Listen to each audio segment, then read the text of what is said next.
And that kind of ties into my bigger point here. You're not a failure because you didn't succeed. You're a success because you gave it a go to begin with.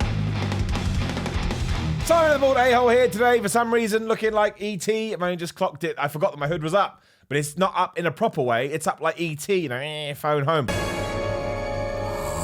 Also, Gerald, the fitness mascot. I still get a lot of people going, why has this guy got a fitness mascot that's just a toy penguin? Which I completely understand, but what you fail to realize is that when I get pushed, I often double down. So, say hello to Stanley, the gained giraffe. That's right, I'll continue to do this until everybody just gets it. Now, knocking that on the head for a minute, because that is absolutely ridiculous, we are going to talk about something kind of serious and kind of emotional today, I suppose. And it comes down to a few messages that I received over the last few weeks. One of which, not going to name the person because they asked me not to, did mention to them, look, I'm going to do a video on this. Is that cool? And they said yes, which is nice. Again, I'm not going to mention their name. And it comes down to failing, and specifically failing when it comes to the gym and your fitness goals and what you're trying to achieve in the fitness palace of love. Now, I totally get it, right? The most difficult thing is when we first start working out, you have kind of headline goals, right? It's I want to put on some muscle mass. I want to lose some fat. I want to drop 100 pounds, whatever it is. Not 100 pounds, but I want to get in better shape than I am now. And because there is a lot of nonsense on the internet, and because we all have really high expectations for ourselves, especially if we're scrolling through Instagram and you're seeing all these incredible people who are like 5% body fat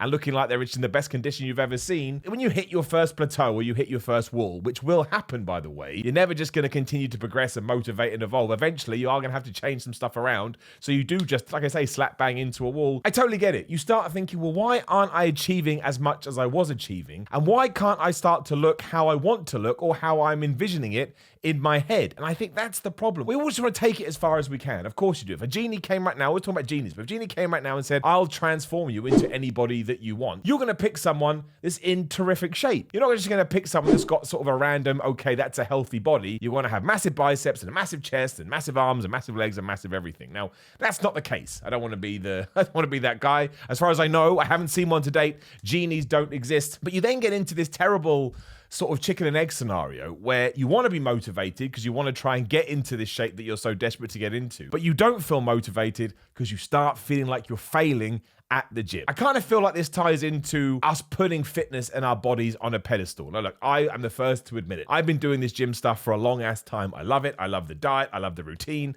I love going to the gym. It's some of my favorite stuff in the world. But you can get carried away with it and you can become obsessed with it, right? You can almost wear it like a badge of honor. Like you're the gym guy. And because you're the gym guy, you need to keep up a certain level of fitness. Otherwise, you think people are going to be like, what the hell happened to him? And that's just not the case. This is not the way you should be getting into trying to better yourself, which is what going to the gym is. I'm not saying that you're a better person for doing it, but you're trying to better yourself in the sense you're trying to get in better health, right? You're trying to get your health and you're trying to get yourself in a point where you've achieved the peak of your physical fitness. But that is the joke with all of it. You're never going to get there. And even if you did get there, you're still not going to be happy and you're still not going to be proud because it comes back to the dangling carrot scenario. No matter how much you actually achieve what you want to achieve, if you are an ambitious person, you just keep moving the goalposts. Like you go listen to any kind of billionaire or any kind of someone that's got a massive company and actually worked their way up from the bottom. Most of them, they get asked these questions like, what did you do when you made your first billion or when you did this? They said, well, I kind of enjoyed it for around about 3.2 seconds. And then I looked around and I thought to myself, well, what do I do now?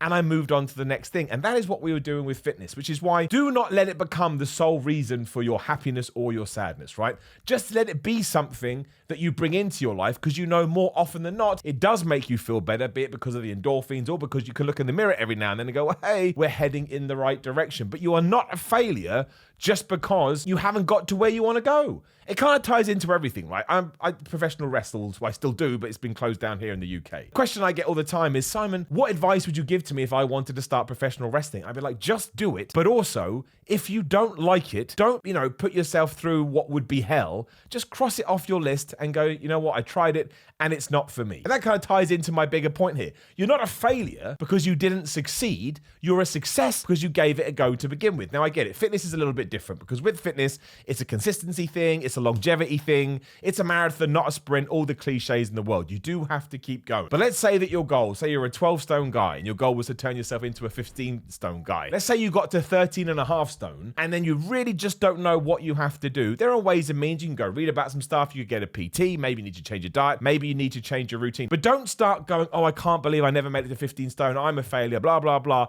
Switch it around in your head.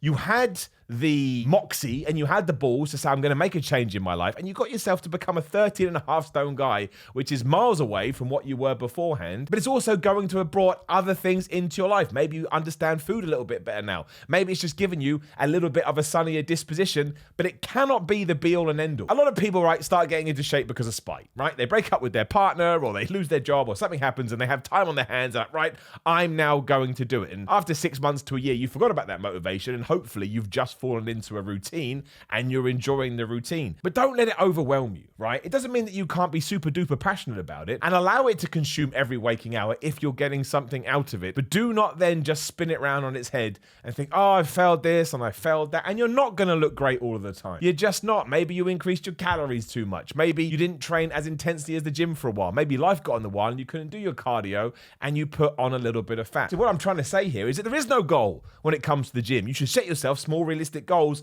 but there is no ultimate goal. There's no treasure at the end of the rainbow. There's no magic leprechaun who's going to jump up on your head and go, oh, we did it. I don't know what the hell that is. It just doesn't exist. It really doesn't, especially if you're someone that likes to bulk cut, bulk cut, bulk cut. Sure, you'll get down on your cut to 6, 7, 8% body fat, whatever you're going for. Then you're going to want more muscle. So you try and do that. And then you get to a certain point, you go, no, I want my abs back. So you go back there. Then you go, I want more muscle. And you go back up. So where's your goal here? Like the people that are usually sustaining this kind of stuff all year round, either do it for a job or they're taking something that some of us don't want to take. Now there's the other people in the world that are genetic super freaks. But if you're not a genetic super freak, you're probably not going to be feeling this way. Although now I'm going to contradict myself because even genetic super freaks probably look in the mirror and go, man, my deltoids are wank. I want to have better delts. And this doesn't just pertain to sort of bodybuilding and fitness as well. I totally get it. We can all totally get it. Let's take YouTube, the platform we are on right now. There's this crazy thing with YouTube, the numbers game. I'm sure if you do YouTube videos, you understand it. You start a channel and eventually your videos get to 1,000 views. You're like, wow, 1,000 views. Imagine I performed any kind of gig or any kind of concert or whatever,